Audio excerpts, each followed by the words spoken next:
Hello, my fellow readers. This is iDarkSymphony777 with another fanfiction review. As always, a link to the story will be in the description below. Please like the video, subscribe to the channel, click on that bell for notifications.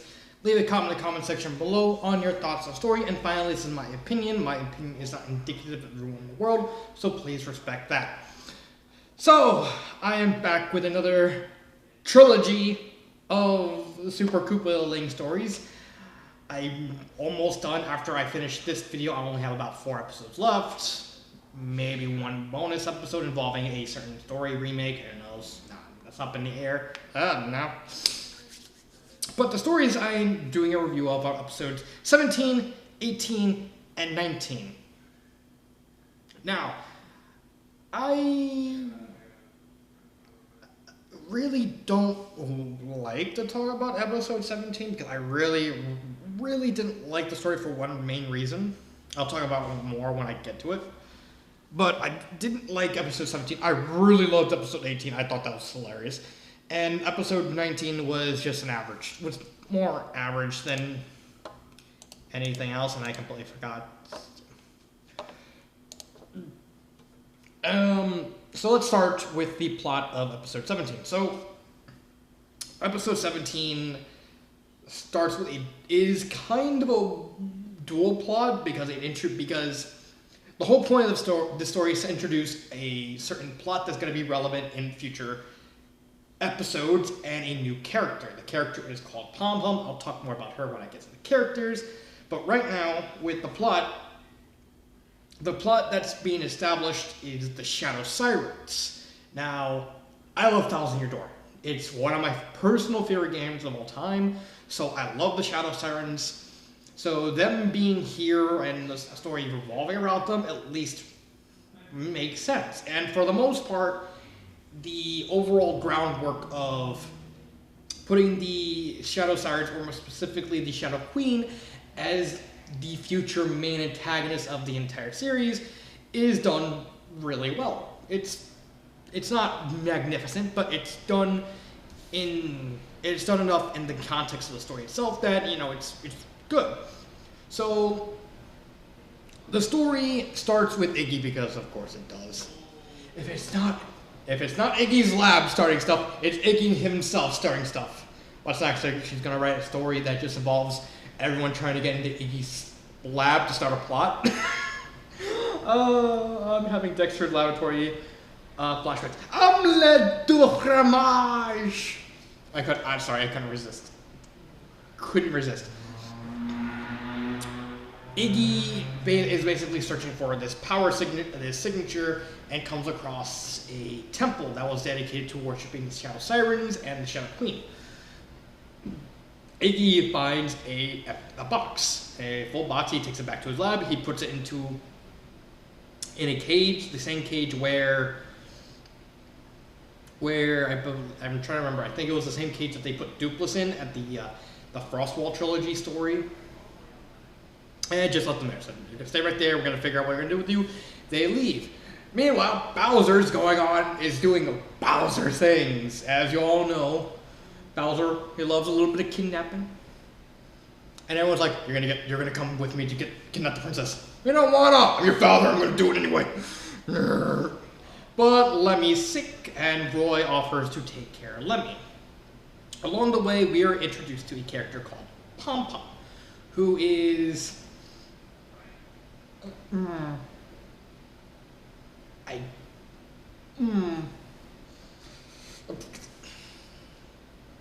I'm sorry for pausing. It's just I really think Pom Pom is going to be a lover or hater kind of character.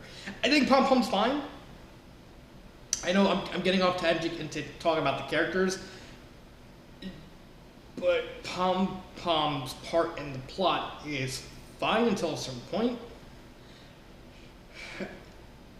You know, I'll say Pom Pom for the character because it's just hard to talk about her, and I figured I want to focus an entire section on her. So Pom Pom is a new recruit. She wants to join the Koopa army and do certain things, and you know, she wants to work for Bowser, and so they go and do kidnapping things. Roy, taking care of Lemmy, goes in Iggy's lab like, I wonder if there's any tissues in here. Or anything to help Lemmy get unsick. He opens the box. He manages to find the box that was in the temple, opens it, and basically frees them. And out comes Marilyn and Beldum, the two Shadow Sirens. Don't worry, we'll get to Vivian soon enough. Kamek senses what's going on back home, and basically they make a U-turn back to the castle, where they find that all these shadows are slowly starting to encroach out of the castle. Kamek is weakened from the shadow because of magic reasons.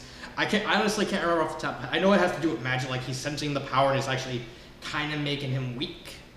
I'm pretty sure that's the reason. And so Kamek tells them that long ago the Shadow Sirens, Marilyn, Beldum, and Vivian were basically evil. They worked with the Shadow Queen. Vivian turned her back on the evil sisters and basically banished them after they beat the Shadow Queen, and she locked them in the box. And so Kamek tells the Koopalings, if you want to stop Bowser, not Bowser, I don't know why I said Bowser. If you want to stop the Shadow Sirens, you have to find Vivian, because more than likely, she's going to save you. She's going to help you out. So, the Koopalings, minus Kamek, they go and Kamek and Bowser, I can't remember if Bowser was actually involved. I can't remember. It's been a while since I read this. So much stuff's happened, and I'm honestly forgetting details. They go back into the Mushroom Kingdom to find Vivian because they find out she's in a place called the Soda Forest. I almost said Fortress for some reason. And then they run into Mario. Mario's completely like, we know you're up to no good. You're wandering in this town alone. It's like, no, we're trying to get to a castle, and stuff like that. And so Mario takes him to Peach. They basically do their plea to Princess Peach. Peach is like, let them go, Mario. We're gonna go with them. And Mario's like, huh? And all of them go to Soda Forest, where they run into Vivian. And this is where the story falls apart. I had no problem with everything up to her. It would have been just average. It would have been fine because honestly, the whole point of the story was supposed to set a massive foreshadowing that was supposed to start a massive plot line to start encroaching onto the rest of the series. That's fine. You can have an average story as long if the story's purpose is to start a specific plot line that will probably be paying off in the future. I would have been okay with that. And then Vivian shows up. Now, I'm gonna be real. It's impossible to be completely 100% objective. It's impossible. You can be as objective as you want, but stuff like reviewing and readings and stuff like that, that's gonna be subjective. Everyone's gonna have their own taste. Everyone's gonna have their own opinions. And reading Vivian, when I got to the part with Vivian, that hurt. It really hurt because Vivian is one of my favorite video game characters of all time. I love her character arc. I love the writing. That's why I love Paper Mario Thousand Year Door. I love a lot of the writing, and Vivian's probably my favorite character from that game. She's one of my favorite Nintendo characters. She's one of my favorite video game characters. So I have a lot of connection, a lot of love for the character of Vivian. And I even bought a $150 plushie. I don't actually have it on me. I'll probably do another video just showing her off in the future. That cost me like $150. I spent $150 on a Vivian plushie from Etsy because I love the character. I really love the character. So here's why it fails. So Vivian, 1,000 years ago, stopped Marilyn and Beldum. That's fine. her standing up for herself, that's fine, because that's what happens with Thousand Year Door. Granted, she had help from Mario in that game to basically give her the confidence she needs to do the things she wants to do, to the point where she actually develops a crush on Mario, but then lets him go because she realizes that Mario loves Peach. So I had no problem with the revelation that she did it by herself.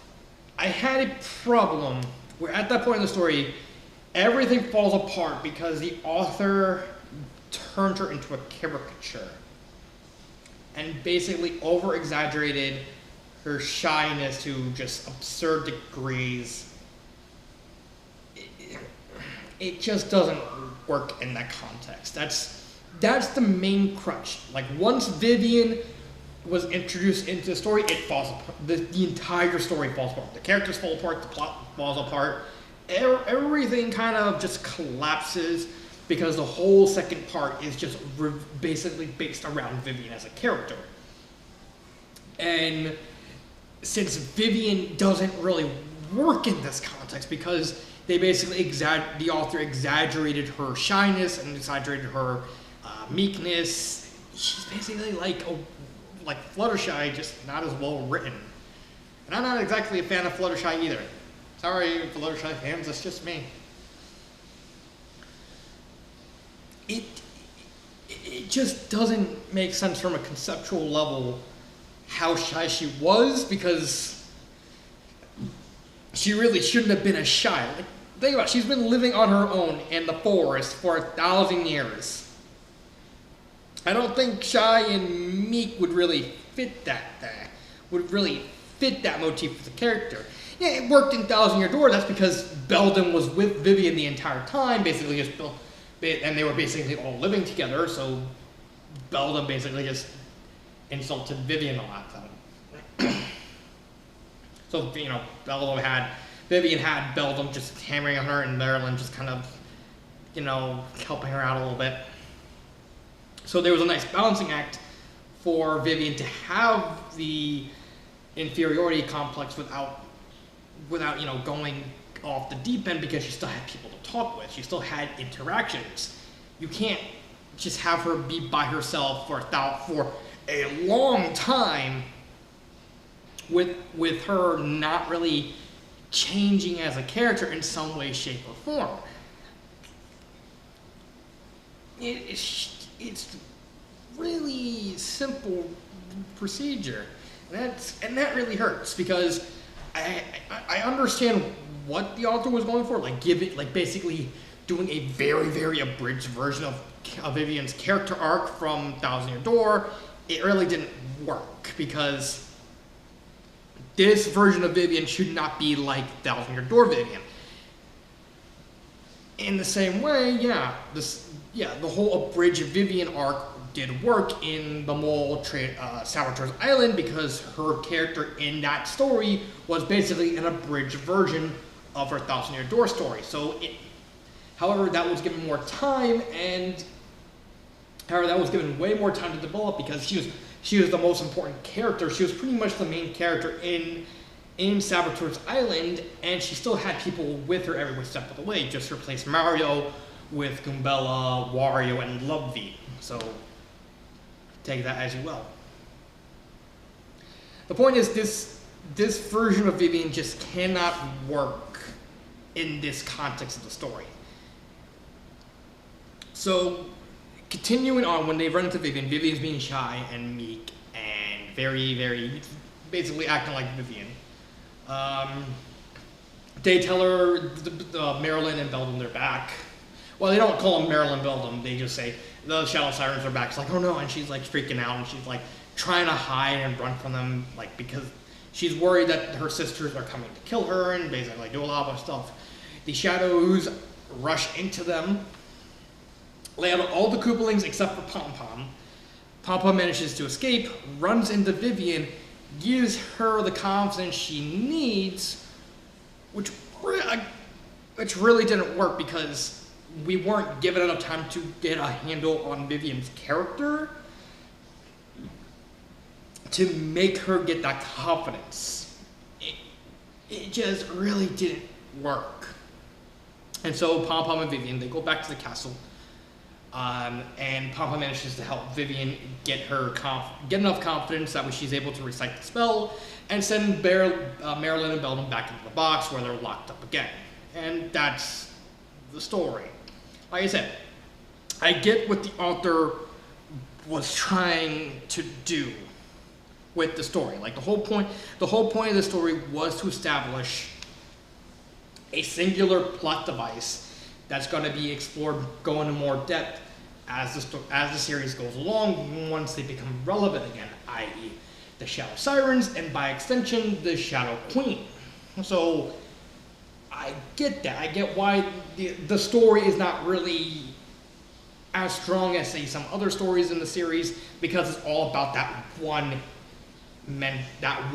plot line getting started. I can at least tolerate that. I can't tolerate how the author used Vivian in this. Sorry, I'm getting ahead of myself. I cannot appreciate how the author used Vivian in this story. It's just very, very bad. It has just really doesn't need to be here. Characters. The only character we're going to talk about is Pom-Pom, because I more or less already talked about Vivian, because she was just way too important for the story to not talk about her. Pom-Pom is going to be a very divisive character, in my opinion. You're either going to love her, or you're going to hate her. Why? Because politics. Now, I really don't want to go into stuff like this, because fuck politics. Sir, honestly, fuck them. But the best way I can describe Pom-Pom as a character is she's very feminist. Now, I'm not going to accuse the author of anything, because she's entitled to her own opinions, whatever they may be. I talk to her, even if, you don't agree on anything. We don't agree on everything, but she has her opinions. I have mine. Not gonna bother her about that. But the best way I can describe Pom-Pom's character is she's very feminist, like proper third wave feminist. Not fourth wave, because I'm pretty sure the Koopalings don't have social media. But Pom-Pom's character is all about why she wants to join Bowser's army to break down the glass ceiling for women and stuff, and all that jazz. She's very, very feminist. Like there's a small storyline throughout the story involving Pom-Pom and Wendy, where Pom-Pom's trying to tell Wendy's like, your brothers are idiots, their brothers are dumb, simply because they're boys. And that's fine as a similar B-type plot. And honestly, the reveal that Pom-Pom's more than likely going to be featured a lot more in the story, so we're going to get more on her character. I think it's fine. Like, it's gonna be very divisive. Like I said, the whole idea that she's technically a kind of political character in a weird sort of way. I have no problem with politics in stories as long as they work and Pom-Pom actually works. It's to the point where Pom-Pom's probably the best part of the story because she actually works really well as a character. With the exception of her flashback. I'll get more into that when I get to the end. Don't worry. Don't worry, it's nothing bad. Nothing really bad about the flashback. Just understand where I will come from when I talk about it. Pom-Pom's a good character. It's just she's going to be I can see why people would probably not like her. Simply because of politics. It's like that why I don't like politics, because instead of accepting people having different opinions no matter what, it's modern day politics. It's just two groups of people just pointing the finger at each other, saying it's their fault, and I'm like, no, it's both your faults. And them getting mad and throwing each other on the bus, and I'm like, nah, I don't want to deal with it. Don't obsess about politics. Valuable writing, valuable advice. But anyway, I do like her character. It works. There's just enough that you get invested in her character, but not enough that you, but not enough that you're kind of going, that you're not going overboard. It's a very delicate balancing act. Like, the only thing I really don't like is the simple fact that it kind of happens concurrent with such an important plot, so it kind of get forgotten, more or less. But I take wins what I can get. Pacing, the story is very fast paced. I actually think the story would have been appreciated if it slowed down a little bit once we were introduced to Vivian, mainly so we get some more lore stuff, like relating to the Shadow Siren and stuff like that. Like maybe a chapter or two just dedicated to just going into the backstory of how, where the Shadow Sirens came from, the whole familiar relationship between Vivian, Beldam, and Marilyn, maybe how it could have changed and stuff like that. That would be it. But everything else outside of like when they first introduced Vivian is fine. It's fast enough that that you still keep that cartoony face, but you can, like I said, as the story's going on, the author slowly stripping that cartoony veneer away, so it's getting very darker and becoming more and more like a classical story. But it still has that classical cartooniness, like being very fast paced and being very short. Like, okay, that's fine. It's gonna take a while for that part to just go away completely. I'm thinking I'm almost at episode 20, so it's probably gonna stop there. Excuse me. Grammar errors. I didn't see any grammar errors. That's fine. Would I recommend this story? No, I can't. I literally cannot. And it's mainly due to Vivian. Vivian was just such a disaster as a character that I just can't salvage. That I can't. Like, if you want to read this story, then I probably would just say read it for Pom Pom, because she pretty much saved this story from being just a complete shipwreck, because I like her character that much. Kind of like Bob. Yeah, Bob. We're going to talk about Bob in a little bit. So, what would I change? I do two things. One, Pom Pom's backstory. I don't have a problem with the backstory.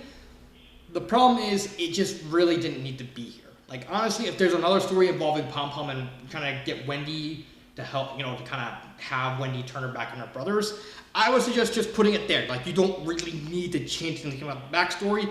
Just remove the backstory, the whole flashback thing with her being a little Koopaling, what species is this? I don't know. What species is she? Remove that flashback wholesale and just plop it in as is in that story. Like, you literally don't need to change anything. It just really doesn't need to be here, because in this context, it's really just filler. Like, it was really there, and the words can be used to help to go to the next part, which is, of course, fix Vivian. Like, it really needs no thing. Like, fix Vivian's character.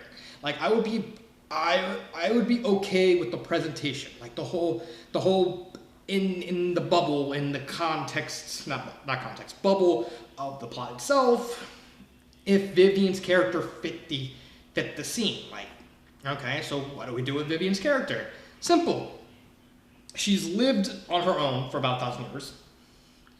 She's more than likely talked to people. Well, she's not really a lot, but I would probably have her be not really shy, but having a tough time trying to be able to understand people, and not really being able to communicate really well with other people simply because of her isolation.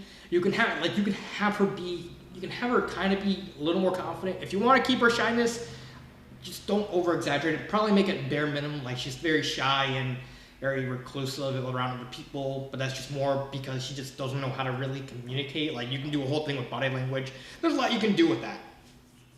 And that's really it with that. I don't really have a favorite part except for maybe Pom Pom. I really like Pom Pom. I can't wait to see more of her. And that's that. Now, episode 18. Oh boy. Oh boy. Before we get to episode 18, I talk about episode 18, I have to do a little bet because me and the authoress had a bet over Bob, the character, because Bob's back. Oh yeah, I love Bob. And if she won the bet, I had to actually say these words. I don't have the Vivian plushie. The original deal was I was supposed to hold the Vivian plushie while I'm saying these, but I don't have the plushie on me right now, so yeah, so take it as you can. I went into the story thinking Bob was going to be boring, but he turned out to be interesting. Darn it, Star! You ruined the character by making him interesting! Nah, I'm kidding. But for the most part, I'm kidding.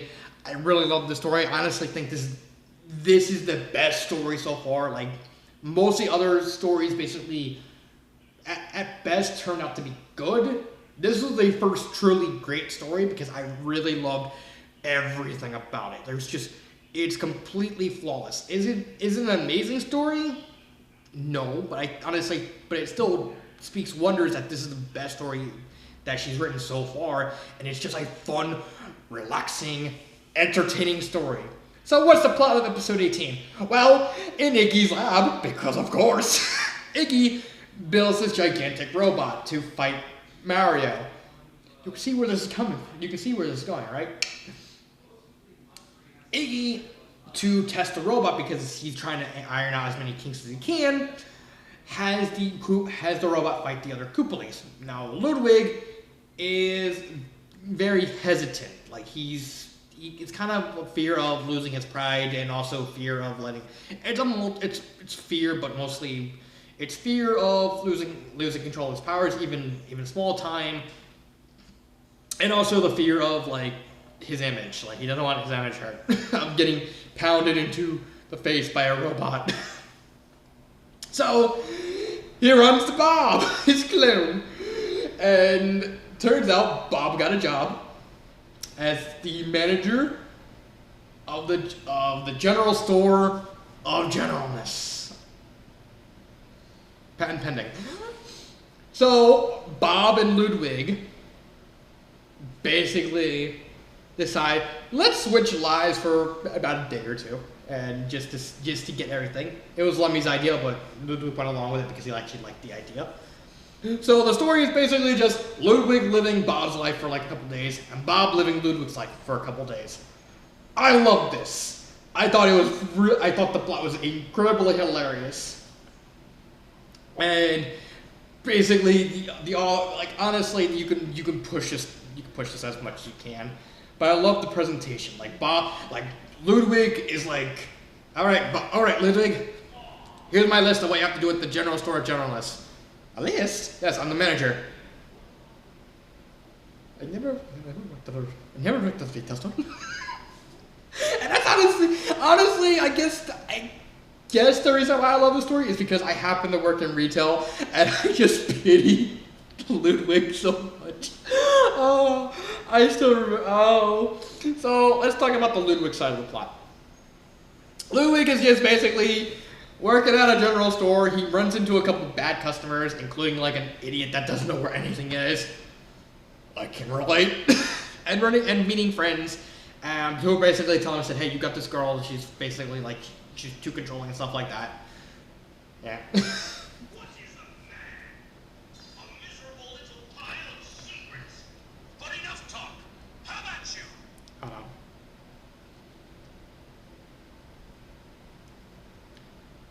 Hold on. There. Sorry. There we go. I forgot to mute that. Yeah, so a bunch of Bob's friends come into the store. They tell him other stuff, and basically Ludwig is living a life. Honestly, if there's one complaint I had about the story, it's just the whole part with Ludwig was just way too short. But that's not really a complaint because because the whole thing about writing about working at retail is It's one of those things you have to experience to even to accurately write about. So despite the fact I can complain, I'm not going to, because I understand why why the author didn't really go into depth for this, because she's never worked at retail. She doesn't know anything about retail. So I don't. Random typing powers go. But the majority of the story is with Bob. Bob is basically hyping himself up, wanting to just go, haha, I'm going to fight this robot. And he's basically, he's basically hyping himself out, trying to learn how his powers work again, because he hasn't used them. While Lemmy is like, we're gonna teach you how to, can you get angry? What's angry? You don't know what angry is? I've never been angry in my life. And I just love Bob. It's like, yeah, I hate the fact that he's no longer boring, but I still love Bob because she somehow replaced boring Bob with hilarious Bob without compromising his character. That's freaking hilarious. I love that. So more or less the whole point is just psyching Bob up for, is hyping Bob up all for, and then Ludwig constantly calls him and says, hey, you got a date. What do you mean I got a date? Yeah, oh, my date! And basically the whole point of Past the General Store of Journalists for Ludwig is basically he meets Bob's girlfriend because Bob wanted to find out who he is. Basically, I started dating a bunch of people and then breaking up with them and dating more people. And now he's dating like a very controlling girl, and she's very, very toxic. And so Ludwig manages to break up with her and stuff like that.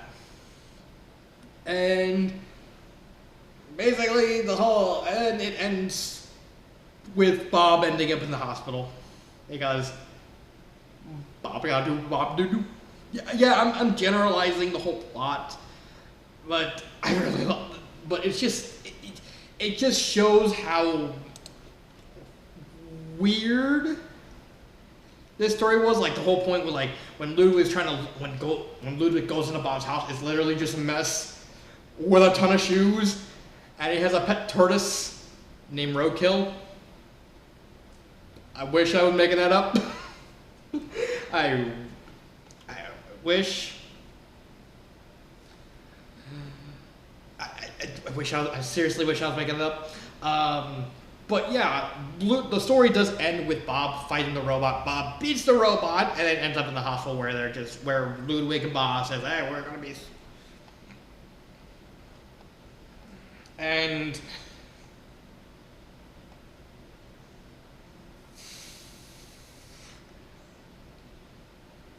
with Bob kind of just them compromising, like, hey, we still had fun. Like, I got hurt, but I still had fun. And so they basically said, oh, I want you to be safe. It's like, yay! Also, I broke up with your girlfriend. But don't worry, she was a bitch. Yay! But technically, so were you. Hey, technically, yeah, you're both kind of dating each other for selfish reasons. Yeah. In terms of characters, yeah, I could talk about Bob. I could literally spend like a couple minutes just talking about Bob because I love Bob. Bob. But, I kind of already talked about it in the plot, and there's not really much to talk about outside of Bob. I can talk about the girlfriend, but she doesn't really have much going for her outside of overly controlling girlfriend who is really toxic, and she's kind of treating Bob like shit, and dating him for selfish reasons, but at the same time, Bob is dating her for selfish reasons. It's very complicated and stuff like that. Would I recommend this story? Yes! This story is freaking hilarious. It is right. I was laughing between beginning to end.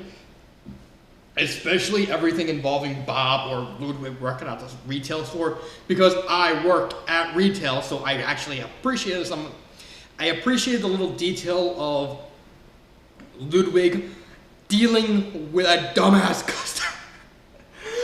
Oh boy, that resonated so much. It's like, I'm resonating so. I love this story. I love it so much. Favorite part? Anything to do it. Anything with all the parts with Ludwig at the store. Again, it's biased. I work retail. All the parts involving Ludwig working at retail was freaking hilarious. I loved it, especially the dumbass customer. Let me describe what happened in the story.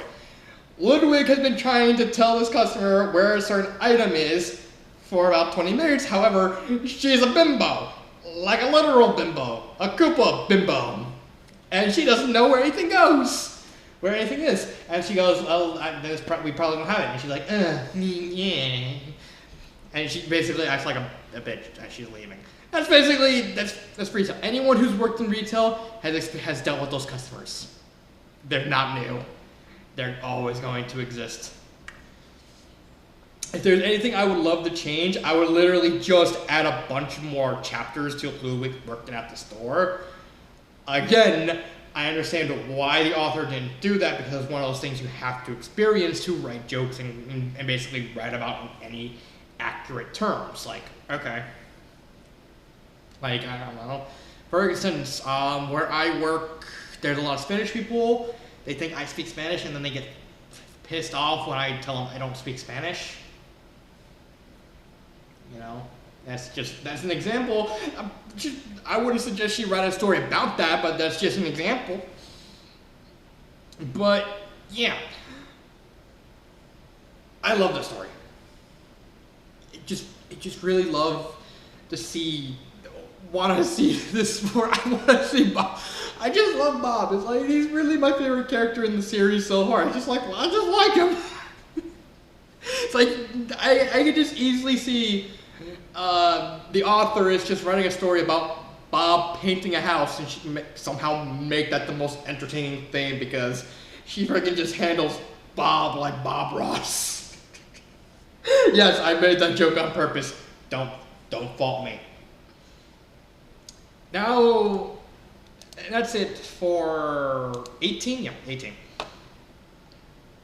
Finally, episode 19. Honestly, this one is the average one. Like I said, we had the good, the bad, and the average. Fan fiction. Always something different every single time. I don't think that's bad because just like episode 17, there was a pivotal point and reason for this story to exist. But let's explore it. So, Roy wants to... Although basically Roy is doing nothing, he's trying to figure out what to do with his life. He's thinking about Celia because it's been a long time since he actually seen Celia. And, you know, he's just trying to figure out if she continue dating her, what she do with her. And then, coming from Iggy's lab, of course, a time machine basically crashed out, and in comes a Koopa person. And he basically tells Roy, you gotta date Celia.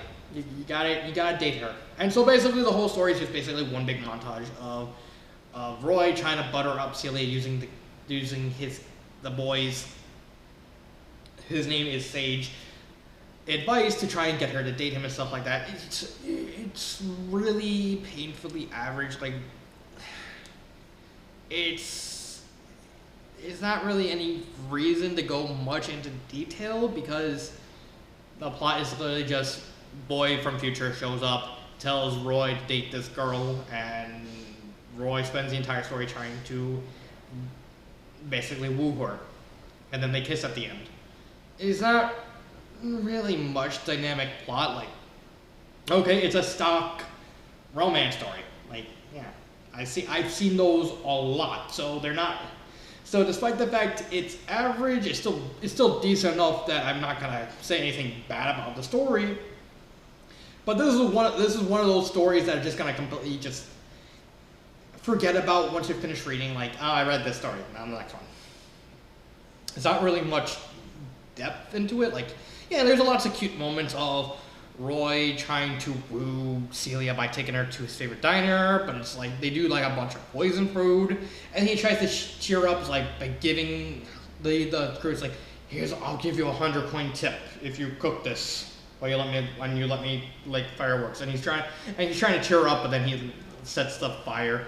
He sets the entire building on fire. Oh, there's also the fact the whole plot starts from Roy getting an IQ test. Take that as you will. Roy, I mean, canonically, Roy is the dumb one. Yeah, but yeah, it's in terms of plot, it's literally just a stock romance story. Like it doesn't really do anything different from a lot of other stock romance stories does. It just does what it does, and then that's it. It doesn't do anything bad, but it doesn't do any really outstanding either. Like I said, it's average because it's just one of those types of stories that's just more or less just always average. Like this is not unique to this story. It's just unique to this type of story. So characters, there's Sage. I think this is the only time we're gonna see him. Unlike Bob and Pom Pom, he's fine. Like I said, he's basically. It's very obvious that Sage is Roy and Celia's son, and because he's trying to push Roy towards Celia so hard. I mean, he works fine in that regards. Nothing. Like I said, he's average. He doesn't really do anything bad, but he's just, for the most part, he's just really there. Pacing, it's slower paced. Like, the story is like 17,000 words, but this is one of those types of stories that really benefit from being shorter. Because honestly, if the author dragged the story on any longer, it really would actually crash and burn from taking way too long. Like I said, these types of stories, they're gone, and you forget about them. So they're not really supposed to be really long. They're not supposed to be really any longer than like 20,000 words. Like it's fine for what it is. Pacing, characters, plot. The thing is, I don't have a lot to say about the story because this is just such a generic story that I want to say more, but I just don't know what to say. That's I guess you could say my only problem with this is just I don't know what else to say about the story. It's just really there. I mean, would I recommend this story? I mean, yes and no, honestly. Honestly, yes and no. If you're into the kind of the sappy, lovey-dovey stuff, then yeah, go ahead. You're gonna spend like 25 minutes if you're a fast reader, and then you just basically move on to other stories. It's useless. It's fluff for the most part. It's fine, and nothing really to complain about. But the simple fact is so forgettable, and again, that's not even the story's fault. That's just this type of story's whole shtick. It's just generic romance stories that just people tend to forget about. So it's gonna depend on the reader themselves. Favorite part? I mean, honestly, I kind of quite like the whole Roy going out of his way, and he's in his diner, he leaves, he actually buys a fancy steak, he goes to the chef, it's like, I'll give you a $100 tip if you cook this without any poison stuff. And then he basically just, he tries to cheer up Celia by lighting some fireworks up, and then he just burns this whole thing down. Because that's what Roy does.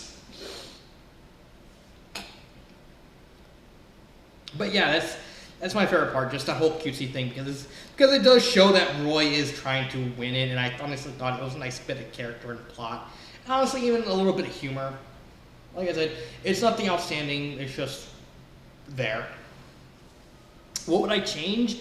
Honestly, me and Star already discussed what to change about the story. It's just literally just have Sage's time machine just not appear in Iggy's lap. Like, have it appear anywhere else. like anywhere where Iggy probably not gonna recognize it. Like you can have him outside the castle. Sage comes to the castle, knocks on the door, tells him, "I want to speak to Ray. I want to speak to Roy," and then just keep the plot the same from there, because Iggy knows that it's his design, it's his time machine. So when Sage starts getting questioned about where he came from, stuff like that, it's very obvious. Like, oh yeah, I'm Roy and Celia's son, but I'm not gonna say I'm Roy and Celia's son. But I'm gonna blatantly make it obvious that I might as well just be wearing a sign that says I'm their son. And it really kind of slightly breaks the immersion when Iggy's there, since he knows the boys from the future. So it's kind of a weird immersion breaker that he's not even, that he should know about this, and just so blatant. Like, honestly, a lot of this would just go away. Yeah, they would be kind of questioning it, but they wouldn't know where he came from, since none of them know about the time machine. It's just a minor thing. Just move the time machine. Just put it outside. Literally put it anywhere. Like you can put it in Kamek's freaking library. It's like, just don't put it in Iggy's lab. It's that simple. But yeah, those are the 3 stories. I'm sorry that I couldn't really talk much about episode 19. Like I said, there's just not really a lot to talk about substantially. But yeah, you have episode 17. Vivian sinks the whole thing. Pom Pom saves it.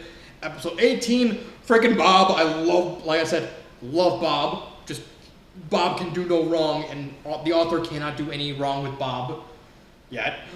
And episode 19, which is average, but it's more of a consequence of the type of story that the story is than anything the author actually does. Now, sorry, I'm trying to collect my thoughts. We're now at the point where the next video I'm doing is Dynamic Equilibrium. I can't wait to actually review the story, because I really, really love the story. And after that review, I'll be posting another video talking about, basically doing a little update and maybe a Q&A. Who knows? We'll see. So this has been Dark Symphony 777, and cut.